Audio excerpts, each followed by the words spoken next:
the revelation that U.S. Ambassador to Israel Mike Huckabee held a private meeting with Jonathan Pollard, the former American intelligence analyst who spied for Israel in the 1980s, has ignited a storm of controversy across the political spectrum.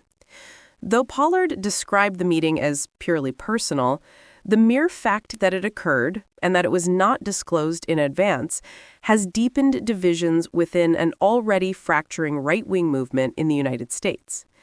At a time when debates over U.S.-Israeli relations are more polarized than they have been in decades, the meeting has intensified scrutiny on the Trump administration's foreign policy posture and the loyalties of some of its most visible figures. Jonathan Pollard is a name that still stirs intense emotions nearly 40 years after his arrest. In 1985, Pollard, then a civilian intelligence analyst for the U.S. Navy, was charged with passing thousands of classified documents to Israeli handlers. The information he leaked included details on Arab military capabilities, Soviet weaponry, and U.S. intelligence procedures. Although Israel initially denied involvement, it later acknowledged Pollard as an agent and granted him citizenship. In the United States, Pollard's actions were widely regarded as a severe breach of trust.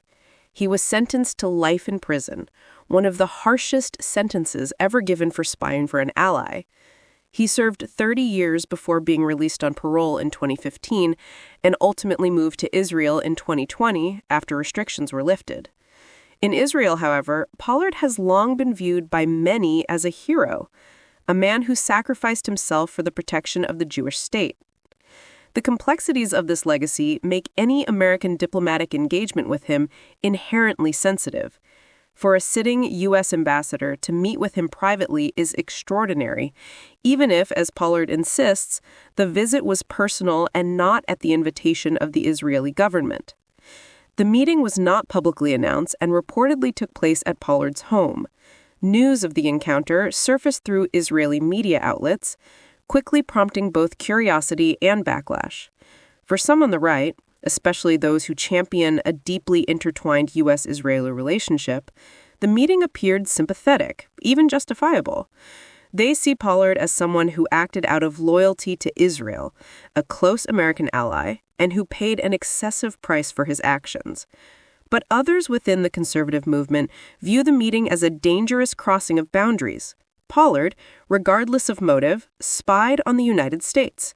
He damaged U.S. intelligence operations, exposed American assets, and created diplomatic strain that lasted decades. His name remains synonymous with betrayal in many national security circles. For a U.S. ambassador to appear warmly alongside him raises questions about where lines of loyalty are drawn and whether political symbolism is being placed above the need to uphold American national security principles. Thus, rather than uniting conservative factions in support of the ambassador, the meeting has exposed growing rifts. Some right-leaning commentators, particularly those aligned with traditional foreign policy hawks, have condemned the visit as an irresponsible and provocative gesture. Others, especially those aligned with the populist right and its strong pro-Israel stance, have defended Huckabee, arguing that Pollard's decades-long imprisonment was excessive and that expressions of solidarity with him are morally justified. White House Press Secretary Carolyn Leavitt addressed the uproar during a press briefing, attempting to strike a balance between distancing the president from the meeting and supporting his ambassador. Leavitt stated that President Trump had not been aware that the visit was taking place, but added that he, quote, stands with his ambassador Mike Huckabee and all that he is doing for the United States and Israel, end quote. It was a carefully calibrated message. By emphasizing that the president did not authorize or know about the meeting, the administration insulated itself from accusations of endorsing contact with Pollard. At the same time, reaffirming presidential confidence in Huckabee projected unity and avoided feeding narratives of an administration out of sync with its diplomatic representatives. Still, the nuance was not enough to silence critics. Some argued that the White House's response amounted to tacit approval and failed to address the symbolic implications of a high-ranking American official meeting with a convicted spy. Others, particularly staunch defenders of U.S.-Israel ties, saw the clarification as unnecessary, even weak. and believed that the administration should embrace Huckabee's gesture more openly. To understand why this meeting has had such a strong reverberation, one must look at the broader landscape of American right-wing politics. Historically, the conservative movement has been united in its support of Israel, often portraying the alliance as foundational to U.S. foreign policy and global stability. But in recent years, new ideological fault lines have emerged. On one side are traditional conservatives, foreign policy hawks who support Israel but prioritize U.S. national security institutions and intelligence agencies. They view discipline, neutrality, and respect for classified information as essential pillars of American power. On the other side is the ascendant populist right, where support for Israel is often intertwined with religious, cultural, and ideological narratives.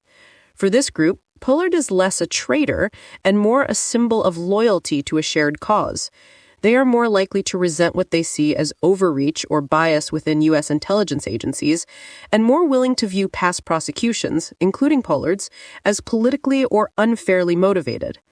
Huckabee's meeting with Pollard played directly into this divide. To establishment conservatives, it was a concerning lapse in judgment. To populist conservatives, it was a sign of authenticity and moral clarity. Beyond domestic politics, the meeting has raised questions about how it might be perceived internationally. Israeli officials have long treated Pollard as a sensitive subject. While many in Israel view him sympathetically, the Israeli government has repeatedly taken great care to not inflame tensions with Washington over the matter. Huckabee's meeting, therefore, may create awkwardness even in Israeli diplomatic circles.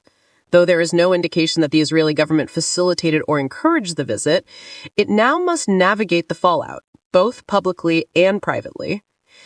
Political opponents within Israel could seize on the news to criticize current leadership for allowing the visit to occur, while U.S. officials may worry about what message it sends regarding the conduct of American diplomats. One of the lingering questions is what Huckabee intended the meeting to communicate. If, as Pollard stated, the meeting was private and personal, that does not eliminate the political implications. Ambassadors do not have personal interactions free from public consequence, particularly when those interactions involve individuals convicted of spying against their own country. Some analysts suggest that Huckabee may have simply been expressing personal sympathy or admiration without considering the broader impact.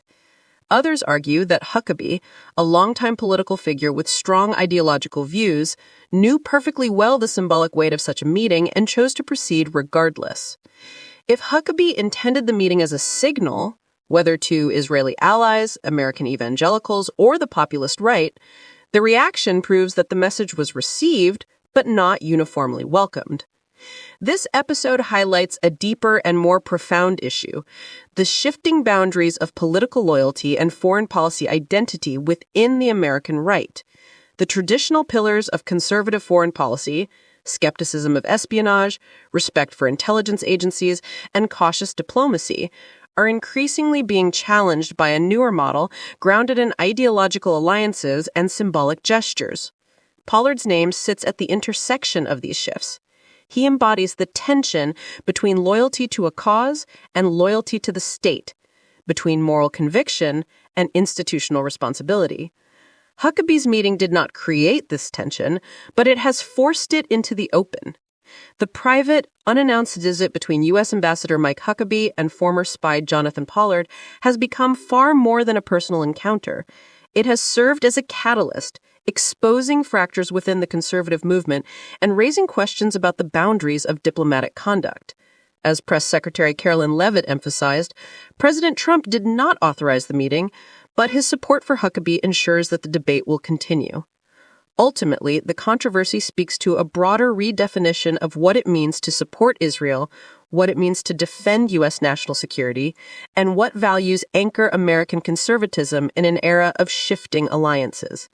The meeting between Huckabee and Pollard may have been personal, but the consequences are anything but.